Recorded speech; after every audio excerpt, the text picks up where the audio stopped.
பாருங்க, நான் வந்து இப்போ பீக்கங்காய் பச்சடி பண்ண போகிறேன். இது ஆந்திராவில் ரொம்ப ஃபேமஸ்ஸு.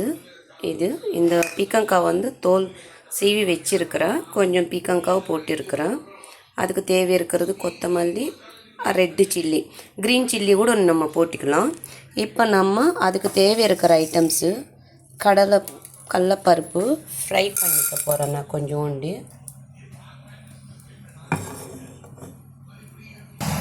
இது ஃப்ரை ஆயிடுச்சு.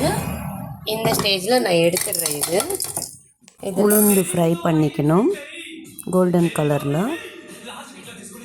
இது கோல்டு கலரில் வரும்போது கொஞ்சம் தனியா, அப்புறம் கொஞ்சோண்டி ஜீரகம், இதுவும் ஃப்ரை பண்ணிக்கலாம். இப்போ நம்ம பச்சை மிளகா, எங்கிட்ட ரெட்டு சில்லி இருக்குது, நான் அது போட்டிருக்கிறேன். க்ரீன் சில்லி கூட போட்டுக்கலாம். என்ன டேஸ்ட்டு வேறே மாறும், அவ்வளோதான். நல்லாயிருக்கும், எது போட்டாலும் நல்லாயிருக்கும். ரொம்பவும் ஃப்ரை பண்ண மாட்டேன் நான்.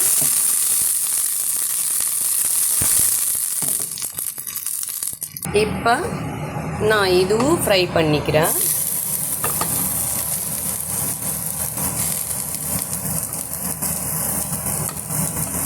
எண்ணெய் ஊற்றிக்கோங்க.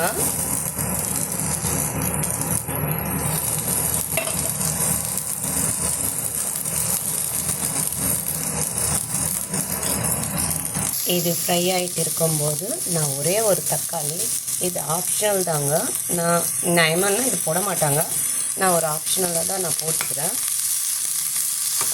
இது ஒரு டேஸ்ட் இருக்கும். இது நல்லா ஃப்ரை ஆகட்டும்.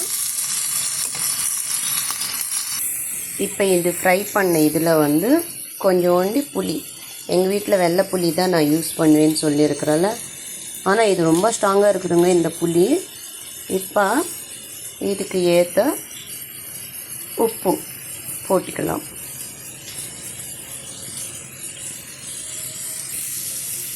அப்புறம் கார்லிக் போட்டுக்கிறேன்.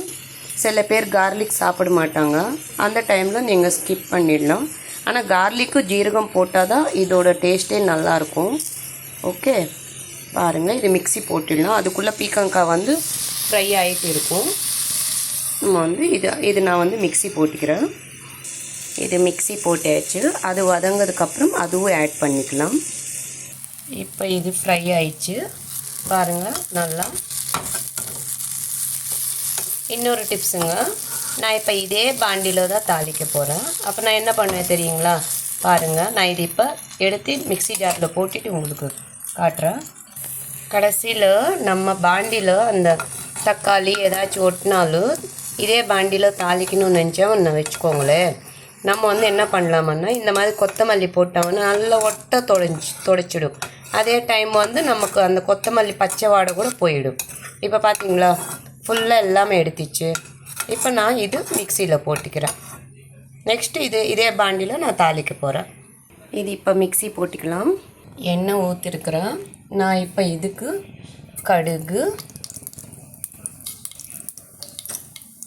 ஜீரகம், உளுந்து,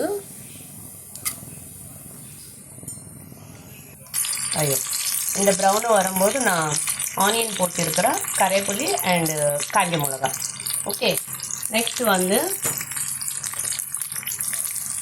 கொஞ்சம் பேருங்க. இப்போ இந்த ஆனியன் ஏன் நான் லாஸ்ட்டில் போடுறேன்னா, இது வந்து லைட்டாக பச்சையாக தான் இருக்கணும். சில பேர் அப்படியே டைரெக்டாக பச்சையாக தான் போடுவாங்க. நான் வந்து எனக்கு அது பிடிக்காது. ஸோ இது ஊற ஊற ரொம்ப டேஸ்ட்டாக இருக்கும். இப்போ நம்ம அதில் கொட்டிடலாம். இதாங்க பீக்கங்காய் பச்சடி. Please like and share, subscribe my channel at Diya's World 1874. Thank you.